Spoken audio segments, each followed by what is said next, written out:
last chance qualifying race for this event. Number 60 is Gary Everett. He is battling William Metzger of Deer Park, New York for the lead. The car gets a bit loose on Everett and then comes around. Behind him, drivers take evasive action.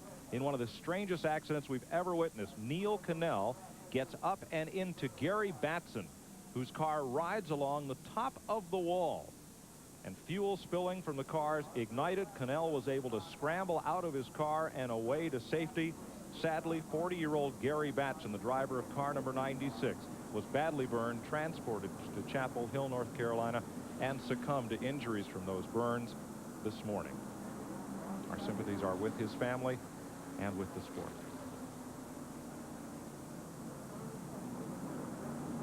That has cast a bit of a pall over the proceedings here this evening as we look forward to the running of the Winston Open and the Winston later tonight. This series, once it finishes here this week, they have 3 events here at Charlotte Motor Speedway, and then they move on to Pocono, Pennsylvania. There's the car that brought out this caution flag. Car number 93 being hauled in. That's Tim Hepler from Statesville. And let's see. Yes, we will. Look for green flag next time by. From the flag stand, 40 of 67 laps have been completed. And up front, it's Robbie Faggart, the pole sitter. Tim Bender from upstate New York. The snowmobile champ from Colden, New York. Runs in the second spot, Dennis Setzer from Newton, North Carolina. Third and fourth, Peter Gibbons out of Stoutville, Ontario, Canada, as we get set to go back to green next time.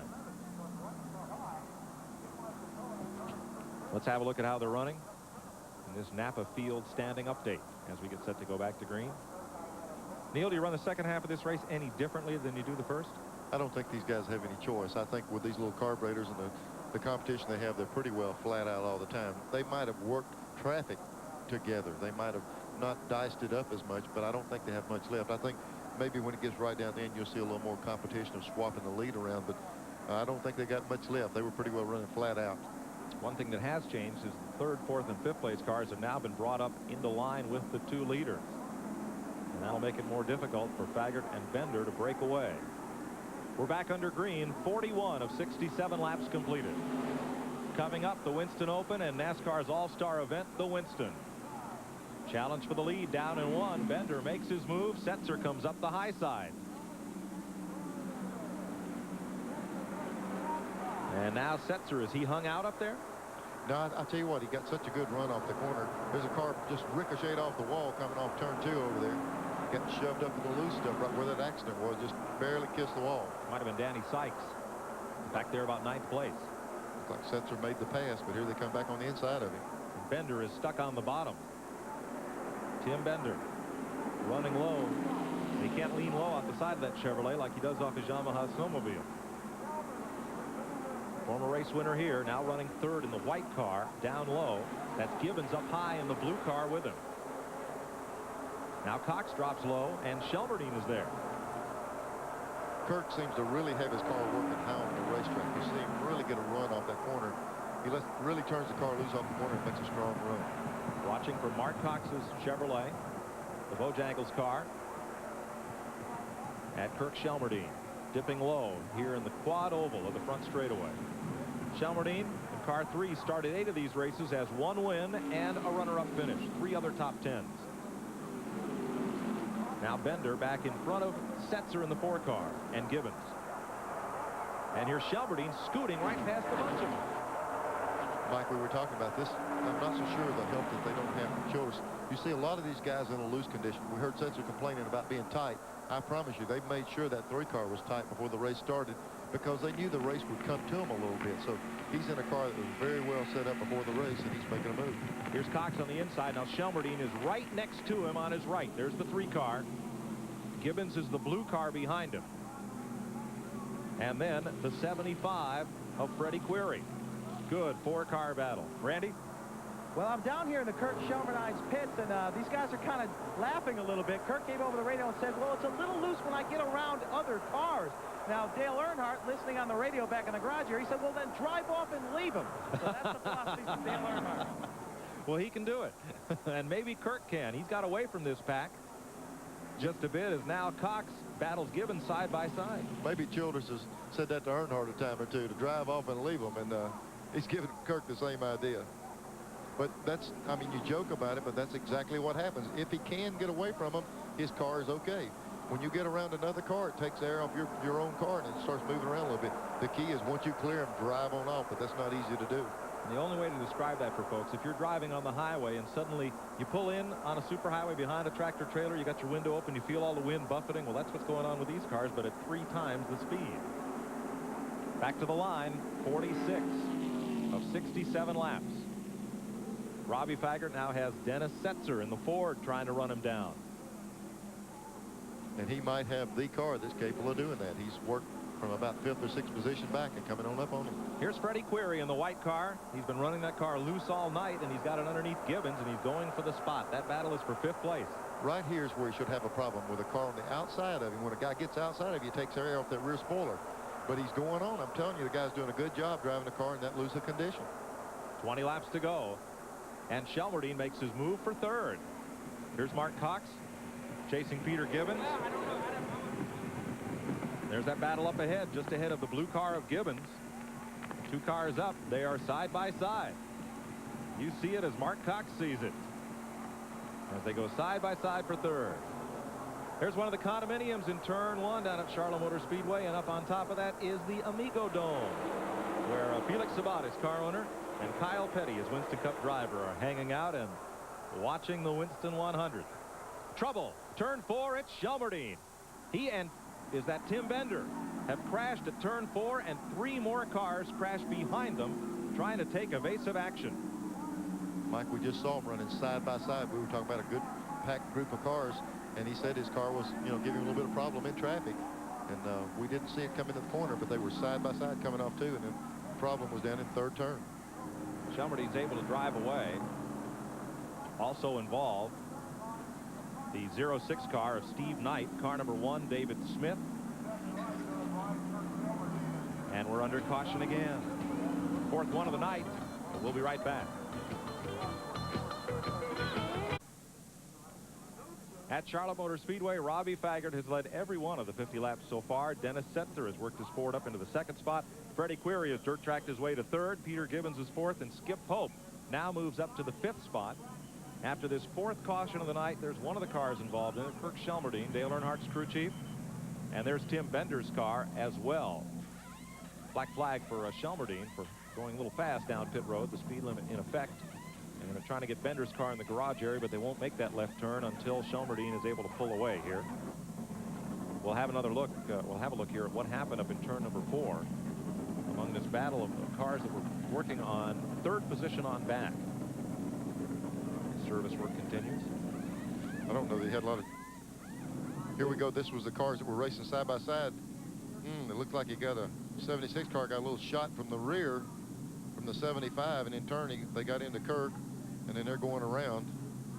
They probably got stacked up a little bit, 2 of them side by side, and the car behind came in and gave him just a little bit of a nudge, and KIRK got penalized for coming down pit road. I'm not sure he planned it. No, at least not from that angle. Here's another look. And this was after they had already made contact.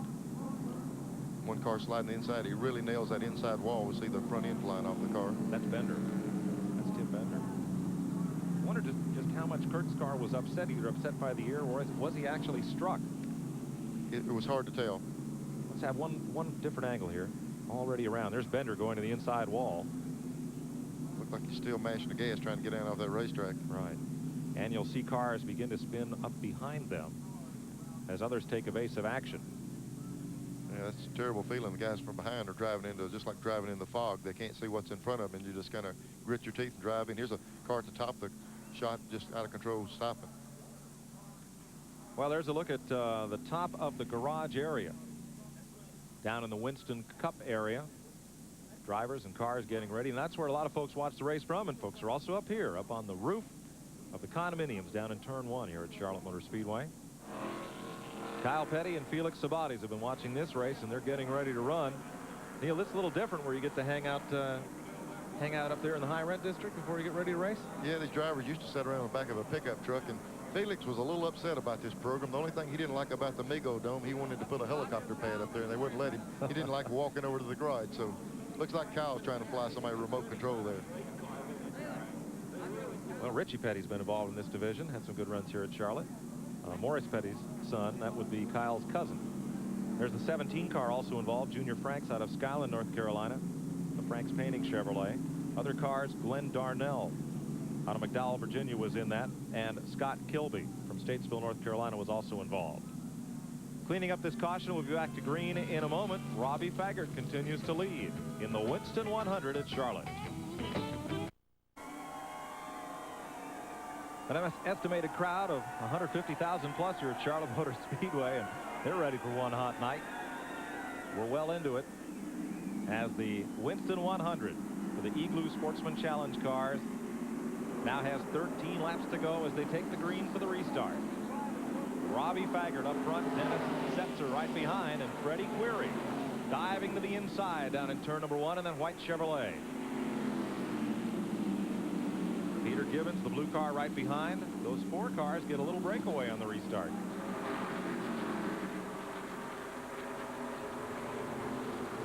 Back straightaway. Boy, they shuffle right in the middle of that pack. And the cars on the bottom are moving up just behind these leaders.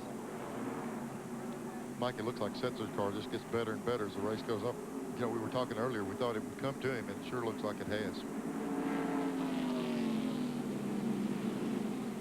Car number 66 moving up right in the thick of things, Jerry Knowles.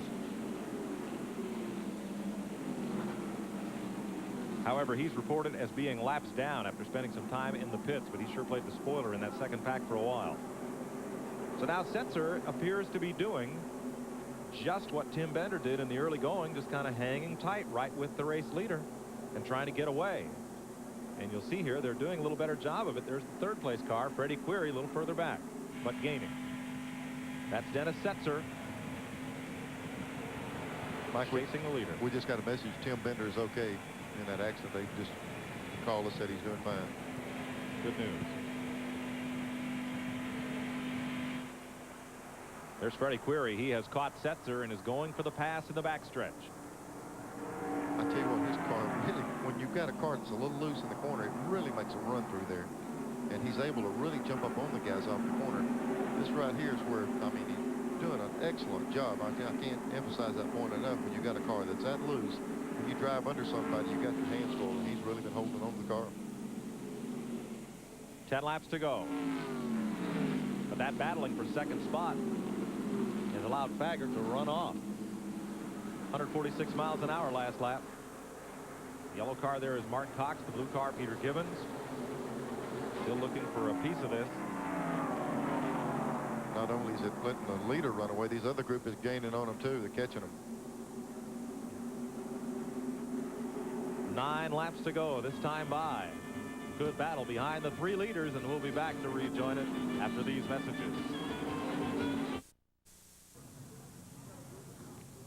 All the racing schools in the country and all the short track experience can't teach you one thing: what to do at super speedway speeds when things go wrong. This is a 6-car pileup on the back straightaway that started actually about 20 cars ahead of where it finally happened. A couple of guys up front got together and almost wrecked, just barely avoided wrecking, and then they started stacking it behind them. As you can see right here, it was just a chain reaction. Boy, they tore up about 6 or 7 cars. Curtis Miller is in it. Sherry Minder is in it. There's the start of it coming off turn number 2. 62 whacks the wall. That's Larry Caudle, former standout in the Dash Series. There's 16, William Hobgood, going around. And this could have been a fairly simple and easy 2-car crash. But it's not over. They're still coming. The cars are still streaming down the back straightaway at speed. Caudle comes to a halt. Boy, 2 cars cannot avoid him. Mike, that's what hurts in a race car, and that's one thing that really concerns you, is to be sitting still and take a shot like that. And there are 2 more cars sitting still, and another one piles in yet. There are at least 6 cars involved. There again is the initial collision. And it involved William Hobgood, 60, and 62, Larry Caudle. Sitting in the worst place you can be, right in the middle of the racetrack. When it gets stopped here, thank goodness the car backs on around a little bit, and There's a driver's door sitting right there. Hopefully the lick is to the in front of the wheel. Oh man, right in the door. Jerry Minter piles in, and then here's another car coming in. One of those is the 99 Lee Tissett out of Arden, North Carolina.